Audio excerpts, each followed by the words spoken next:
पाऊस ओसरल्यावर सुद्धा ना लाईट आलेली नव्हती. म्हटलं जरा बाहेर फिरून येऊया, लाईटची काही खबर मिळते का ते पण बघूया. आणि आपला बोक्या पण दिसला नव्हता. पावसामुळे ना बोक्या घरातनं बाहेरच पडला नव्हता. आमच्या शेजारी जे घर आहे ना त्यांचा आहे हा बोक्या.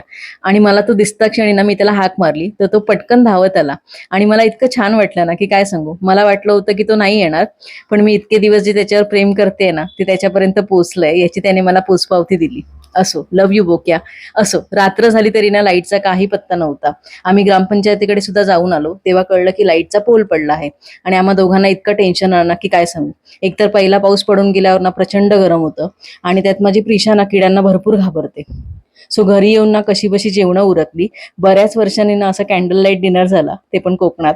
आणि आता ना रात्रीचे 11:30 वाजता आम्ही गाडी काढून कुठे चालतोय ना हे तुम्हाला पुढच्या व्लॉग्समध्ये नक्की बघायला मिळेल. आम्ही कुठे गेलोय ते तुम्हाला मी पुढच्या व्लॉगमध्ये सांगते.